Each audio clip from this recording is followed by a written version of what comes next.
இப்போ நம்ம பெரியவங்க யாராவது நம்மளை திட்டுறாங்க அப்படின்னா, நாம் வந்து அவங்கள பதிலுக்கு பதில் வந்து மரியாதை இல்லாமல் திட்டக்கூடாது. அது எல்லாத்துக்கும் தெரிஞ்ச விஷயந்தான். அதே நேரத்தில் மனசுக்குள்ளே அவங்கள திட்டலாம் நீங்கள். பெரியவங்க வந்து உங்களை வந்து இடையூறு ஏதாவது அவங்க வந்து திட்டுறாங்க அல்லது ஏதாவது உங்களை டிஸ்டர்ப் பண்ணுவாங்க. அதாவது பெரியவர்கள் சிறியவர்களை வந்து டிஸ்டர்ப் பண்ணுறாங்க. ஏதாவது ஒரு வகையில் வந்து அவங்க சொல்கிற விஷயம் உங்களுக்கு பிடிக்கல, அவங்க மேலே கோபம் வருது, அதுக்காக அவங்கள மரியாதை இல்லாமலும் பேச முடியாது. அப்போ என்ன பண்ணணும் அப்படின்னா, மனசுக்குள்ளே நீங்கள் திட்டிக்கலாம். அவங்கள வந்து அவங்க எந்த அளவுக்கு வெளியில் வந்து வெளிப்படையாக திட்டுறாங்க. ஒரு அம்மா வந்து ஒரு பையனை வந்து டே எருமம்பாடு அப்படின்னு சொல்லிட்டு என்னவோ திட்டுவாங்க. என்னெல்லாம் திட்டுறாங்களோ அது அத்தனையும் சின்னவங்க அந்த பையன் வந்து அந்த மகன் வந்து தனது அம்மாவை பற்றி மனசுக்குள்ளே திட்டிக்கணும். இது வந்து ஒரு மனசு எப்படி இயங்கும் என்பதை அடிப்படையாக கொண்டு இந்த மாதிரி இயங்கினா தான் அந்த ஒரு அம்மாவை சரியாக புரிந்து கொள்ளும். அம்மா என்கிற உறவுக்கு இயல்பான முக்கியத்துவத்தை கொடுக்க முடியும். அம்மா என்கிற உறவு எத்தகையது அப்படிங்கிறத கரெக்டாக தெரிஞ்சிக்க முடியும். ஒரு அப்பா வந்து ஒரு பையனை வந்து ரொம்ப திட்டுறாரு, அடி வாங்க போகிற, அதை வாங்க போகிற, அல்லது வந்து கொஞ்சம் கொஞ்சம் கூட உருப்பட மாட்டேங்க அப்படின்னு என்னெல்லாமோ திட்டுறாரு. அதே வார்த்தையை அந்த மகன் வந்து தனது மனசுக்குள்ளே தனது அப்பாவை பற்றி திட்டிக்கணும் முழுமையாக. அதாவது அதுக்கு வந்து ஒரு அப்பா இப்போ உதாரணத்துக்கு ஒரு அப்பா வந்து ஒரு மகனை கெட்ட வார்த்தை போட்டு திட்டுறாரு அப்படின்னா, உடனே அந்த பையனும் தனது அப்பாவை வெளியில் கெட்ட வார்த்தை போட்டு திட்டக்கூடாது, மனசுக்குள்ளே திட்டிக்கலாம். மனசுக்குள்ளே திட்டிக்கணும். இதுதான் வந்து மனசுக்குள்ளே கோபத்தை வெளிப்படுத்திக்கணும் இயலாமையின் காரணமாக. ஏன்னா வெளியில் பெரியவங்க கிட்ட வெளியில் நம்ம கோபத்தை வெளிப்படுத்த முடியாது, ஆனால் மனசுக்குள்ளே நம்ம வெளிப்படுத்திக்கலாம். ஆனால் கோபத்தை நம்ம எங்கேயாவது வெளிப்படுத்தி தான் ஆகணும். அதை வந்து இப்போ பெரியவங்களாச்சு அவங்க திட்டுறாங்க அல்லது அவங்க செய்கிற வேலை நம்ம செய்கிற விஷயம் நமக்கு ஒன்றும் பிடிக்கல அல்லது நமக்கு விருப்பமில்லாத விஷயத்த அவங்க நம்மக்கிட்ட செய்ய சொல்கிறாங்க. அப்படிங்கும்போது வேறு வழி இல்லாமல் செஞ்சு தான் ஆகணும். அப்படிங்கும்போது அவங்க மேலே நம்ம பெரியவங்க மேலே நமக்கு கோபம் வரும். அப்போ வந்து அந்த கோபத்தில் நம்ம வந்து என்ன பண்ணணும், பதிலுக்கு பதில் வார்த்தையை வெளியில் விட்டுறக்கூடாது, மனசுக்குள்ளே வெளிப்படுத்தி கொள்ள வேண்டும். பெரியவர்கள் மீதான கோபத்தை மனசுக்குள் வெளிப்படுத்தி கொள்ள வேண்டும், சுதந்திரமாக, முழுமையாக சுதந்திரமாக. பெரியவங்க அவங்கள வந்து எப்படியெல்லாம் சின்னவங்களை எப்படியெல்லாம் திட்டுறாங்களோ அந்த வார்த்தைகளை பயன்படுத்தி மனசுக்குள் வெளிப்படுத்தி கொள்ள வேண்டும். இது வந்து ஒரு மனது ஒரு ஆரோக்கியமாக இயங்குவதற்கு, அப்புறம் உறவு முறைகளை சரியாக புரிந்து கொள்வதற்கு, இயல்பான வழியில் புரிந்து கொள்வதற்கு இது மிகவும் உதவியாக இருக்கும். ரொம்ப அப்பாவாச்சு வெளியில் தான் திட்டக்கூடாது. அப்பாவை வந்து மரியாதை குறைவாக வெளியில் திட்டக்கூடாது, மனசுக்குள்ளே திட்டிக்கலாம். மரியாதை குறைவாக, அதாவது மரியாதை குறைவாக, அதாவது வாப்போ அவன் இவன் அப்படின்னு சொல்லிட்டு ஒரு அப்பாவை பற்றி மகன் வந்து தனது மனசுக்குள்ளே திட்டிக்கணும், தவிர வெளியில் திட்டக்கூடாது. வேறு யார்ட்டையாவது பேசும்போது கூட தனது அப்பாவின் மரியாதை குறையாமல் பார்த்து கொள்ள வேண்டும். அப்பாவை விட்டு கொடுத்துடக்கூடாது. அதே நேரத்தில் அவன் மனசுக்குள்ளே திட்டிக்கலாம். இவன் ஒருத்தன் எப்போ பார்த்தாலும் இப்போ தான் திட்டே கிடப்பான், இவனுக்கு வேறு வேலையே கிடையாது அப்படின்னு சொல்லிட்டு ஒரு மகன் வந்து தனது அப்பாவை பற்றி தனது மனதுக்குள் திட்டிக்கொள்ள வேண்டும். அதே மாதிரி ஒரு அப்பா வந்து தனது மகனை பற்றி வெளியில் வந்து அவன் இவன் வாடா போடா அப்படின்னு திட்டுவார். அதே நேரத்தில் அந்த அப்பா தனது மனதிற்குள் தனது மகனை பற்றி யோசிக்கும்போது அவர் இவர் அப்படின்னு கூட யோசிக்கலாம், அவங்க இவங்க அப்படின்னு யோசிக்கிறது தான் சரியாக இருக்கும். ஒரு அம்மா வந்து தனது மகனை வந்து வெளியில் அவன் இவன் வாடா போடா லூஸ் பையில அப்படி இப்படி என்னத்தையாவது திட்டுவாங்க. ஆனால் அதே அம்மா தனது மனசுக்குள்ளே தனது மகனை பற்றி யோசிக்கும்போது அவங்க இவங்க மகன் எங்கே போனாங்களோ தெரியலையா, அவங்க வந்தாங்களா இல்லையா, அந்த மாதிரி மரியாதை கொடுத்து யோசிக்கணும்.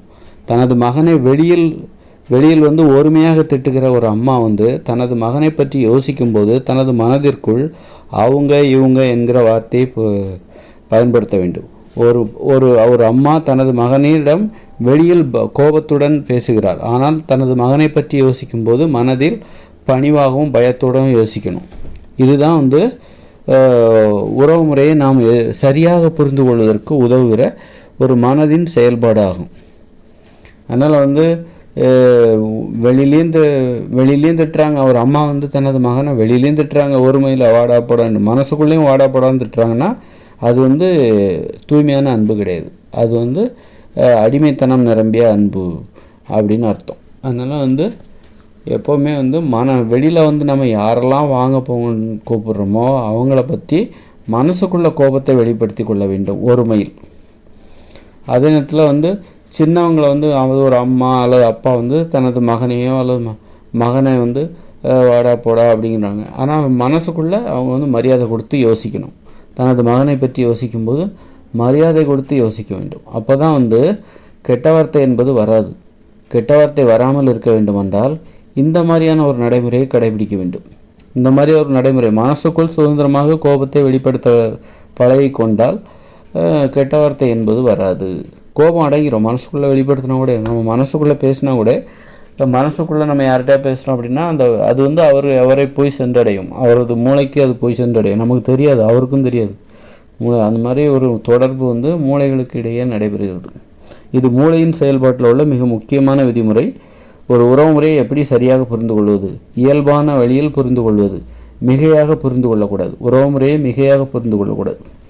உறவுமுறைக்காக தியாகம் பண்ணுறது, மகனுக்காக அது தனது வாழ்வையே தியாகம் பண்ணுகிற பெற்றோர்கள், அது மாதிரி பிள்ளைகள் தங்கள் வாழ்வையை பெற்றோர்களுக்காக தியாகம், இந்த மாதிரியெல்லாம் ஏன் பண்ணுறாங்க அப்படின்னா உறவுமுறை இவங்களால் சரியாக புரிஞ்சிக்க முடியல. அவங்கவுங்க வாழ்க்கையை வாழாமல் பிறருக்காக தங்களுடைய வாழ்க்கையை தியாகம் செய்கிறார்கள். தங்கள் வாழ்க்கையில் உள்ள மகிழ்ச்சியை தியாகம் செய்கிறார்கள். இதெல்லாம் என்ன காரணம் அப்படின்னா இதெல்லாம் வந்து உறவுமுறையை சரியாக புரிஞ்சிக்கல. இவங்க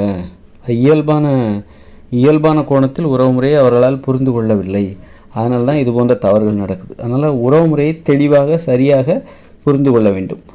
குழப்பம் இல்லாமல். ரொம்ப மிகையாகவும் புரிஞ்சிக்கூடாது, ரொம்ப மோசமும் புரிஞ்சிக்கூடாது.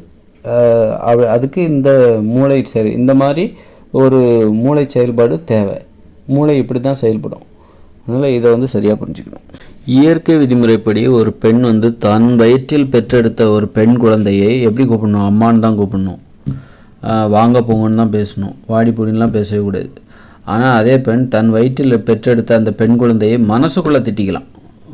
இவ வாடி போடின்னு திட்டிக்கலாம். ஆனால் வெளியில் திட்டக்கூடாது. ஏன்னா வந்து பெண்கள் பிறக்கும் போதே பெரியவர்களாக பிறக்கிறார்கள், அம்மாவாக பிறக்கிறார்கள். ஒரு பெண் குழந்தையை ஒரு பெண் பெற்றெடுக்கும் போது அவள் மகளாக அந்த பெண் குழந்தையை பெற்றெடுத்தால அந்த பெண் வந்து மகளாக மாறிவிடுகிறாள். அவள் பெற்றெடுத்த அந்த பெண் குழந்தை அம்மாவாக மாறிவிடுகிறாள், அம்மாவாக இருக்கிறாள். அதனால் வந்து ஒரு பெண் வந்து பெண் குழந்தையை பெற்றெடுக்கும்போது அந்த பெண் குழந்தையை வாங்க போங்கன்னு தான் கூப்பிடணும். வாங்க போங்க அம்மான்னு சொல்லணும். ஆனால் அதே நேரத்தில் அந்த பெண் வந்து தனது மனசுக்குள்ளே தான் பெற்றெடுத்த அந்த பெண் குழந்தையை வாடி போடி இவன்னு ஒரு மேலே திட்டிக்கலாம், பேசிக்கலாம், யோசிக்கலாம், சிந்திக்கலாம். அது மாதிரி ஒரு ஆண் வந்து தான் பெற்றெடுத்த பெண் குழந்தையை என்ன பண்ணணும்னா மகள்னு தான் கூப்பிடணும். ஆனால் மகள் என்றால் என்ன அர்த்தம்னா அப்பாவை விட மிகப்பெரிய உறவு முறை என்று பொருள். அப்பாவை இப்போ வந்து தாத்தான்னா நம்ம என்ன சொல்லுவோம்? அப்பாவை விட பெரிய உறவு அப்படின்னு தானே சொல்லுவோம். அது மாதிரி ஒரு மகள் அப்படின்னா என்ன அர்த்தம் அப்படின்னா அடிப்படையில் பெண்கள்னாலே ஆண்களை விட உயர்ந்தவர்கள். அப்போ பெண் உறவுமுறை என்பது, பெண்களிடத்தில் உள்ள உறவுமுறை என்பது ஆண்களிடம் உள்ள அனைத்து உறவுமுறையை விட அது உயர்ந்தது. அப்பாவை விட எந்த உறவுமுறை பெருசு அப்படின்னா மகள் என்கிற உறவுமுறை தான் பெருசு. அப்போ பெண்கள் வந்து அப்பாவை என்ன சொல்லுவாங்கன்னா வாடா போடா, அப்பா இங்கே வாடா அப்படின்னு தான் கூப்பிடுவாங்க பெண்கள் வந்து. அதே ஒரு பையங்கிற ஒரு மகன் என்பதுனா அப்பா இங்கே வாங்க அப்படிமா.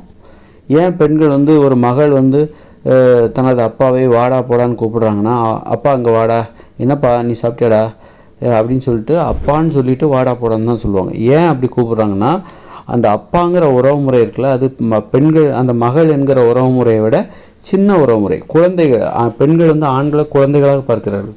குழந்தைகளாக இருக்கிற ஆண்களிடம் உள்ள உறவுமுறை தான் அப்பா தாத்தா. பெண்களுக்கு தாத்தான்னா தாத்தா ஒரு குழந்தையாக தெரிகிறார். அப்பா என்பது ஒரு குழந்தையாகத்தான் ஒரு பெண்களின் பார்வைக்கு தெரிகிறது. அது மாதிரி அதனால் அண்ணன் என்பது ஒரு குழந்தையாக தான். அதனால் என்ன பண்ணுவாங்க, தாத்தாவை பார்த்து டேய் தாத்தா அங்கே வாடா அப்படின்னு தான் பெண்கள் கூப்பிடணும். இதுதான் இயற்கை விதிமுறை. அது மாதிரி ஒரு பெண் வந்து தனது அண்ணனை இங்கே வாடா, டேய் அண்ணா அங்கே வாடா அப்படின்னு சொல்லிட்டு தான் கூப்பிடுவாங்க. அது மாதிரி தம்பினாலும் வாடா தான். எல்லா உறவு முறையும் பெண்களுக்கு ஆண் உறவுமுறை இருக்குல்ல, ஆண் உறவுமுறை அத்தனையுமே பெண்களுக்கு குழந்தை உறவுமுறைகள் தான், தங்களை விட சின்னது தான். ஆனால் ஒரு அப்பா வந்து ஒரு தாத்தா வந்து தனது பேத்தி சொல்லுங்க, வாங்க பேத்தி எப்போ வந்தீங்க அப்படின்னு தான் சொல்லணும். வாங்க போங்கன்னு தான் பேசணும். பேத்தி இங்கே வாடி அப்படின்லாம் வா போன்னு கொடுக்கூடாது. இந்த மாதிரி ஒரு அப்பாவும் தனது மகளே இங்கே வாங்க, எங்கே போனீங்க, என்ன சாப்பிட்டீங்களா அப்படின்னு தான் கேட்கணும். அது மாதிரி ஒரு அண்ணன் வந்து தனது தங்கையை வந்து தங்கை சொல்லுங்க தங்கச்சி வாங்க, என்ன எப்போ வந்தீங்க அப்படின்னு தான் கேட்கணும். அது மாதிரி ஒரு அண்ணன் தம்பியாக இருந்தாலும் சரி, தனது அக்காவை வந்து அக்காவும் வாங்க போங்கன்னா இந்த மாதிரி உறவுமுறை சரியாக புரிஞ்சுக்கணும். அதே நேரத்தில் ஒரு அண்ணன் வந்து தனது தங்கச்சியை வாங்க தங்கை போங்க தங்கை அப்படின்னு சொல்கிறான்ல, அதே நேரத்தில் அந்த அண்ணன் வந்து தனது மனசுக்குள்ளே தனது தங்கச்சியை இவா ஒருத்தி எப்போ பார்த்தாலும் எதாவது பேசிட்டேடப்பா வந்துட்டாடா பெருசாக இவ மாதிரி வந்துட்டா அப்படின்னு சொல்லிட்டு மனசுக்குள்ளே நீ எப்படி வேணாலும் சுதந்திரமாக திட்டிக்கலாம் ஒருமையில். அது ஒரு அப்பாவும் சரி தாத்தாவும் சரி ஒரு அப்பா வந்து தனது மகளை பற்றி மனசுக்குள்ளே திட்டிக்கலாம். இவ மகள் வந்துட்டாளா என்னவோ தெரியலையே, சாப்பிட்டாளா என்னவோ தெரியலையே, என்ன பண்ணுறாளா ஒன்றும் தெரியலையே அப்படின்னு சொல்லிட்டு மனசுக்குள்ளே வேணால் ஒருமையில் பேசிக்கலாம், ஒருமையில் அவளை பற்றி சிந்திக்கலாம். திட்டம் மட்டும் செய்ய மாட்டேன், சிந்திக்கவும் செய்வாங்கள்ல. அவன் என்ன பண்ணுறாளோ என்னவோ தெரியல, சாப்பிட்டாளா இல்லையா, சரி கடை போனால என்னாச்சு இன்னும் வரலையா அப்படின்னு சிந்திக்கவும் செய்வாங்களா, அது ஒருமையில் சிந்திக்கணும். அது மாதிரி ஒரு தாத்தா வந்து தனது பேத்தியை வந்து வெளியில் வாங்க பேத்தி உட்காருங்க பேத்தி அப்படின்னு சொல்லலாம். ஆனால் மனசுக்குள்ளே இந்த பேத்தி இருக்காளே இவ சரியான ஆள், இவ சரியாக பாட்டிகிட்ட மாட்டி விட்ருவா, இவளை வந்து அவ்வளோ விஷயம் நம்பக்கூடாது அப்படின்னு ஒருமையில் யோசிக்கலாம் தனது பேத்தியை பற்றி. உறவு முறையை சரியாக புரிஞ்சுக்கணும். ஆனால் ஒரு பெண் வந்து தான் பெற்றெடுத்த பெண் குழந்தைய அம்மான்னு தான் சொல்லணும். ஒரு பெண் வந்து தன்னை பெற்றெடுத்த பெண்ணை மகள் என்று தான் குறிப்பிட வேண்டும், மகள் என்று தான் குறிப்பிட வேண்டும்.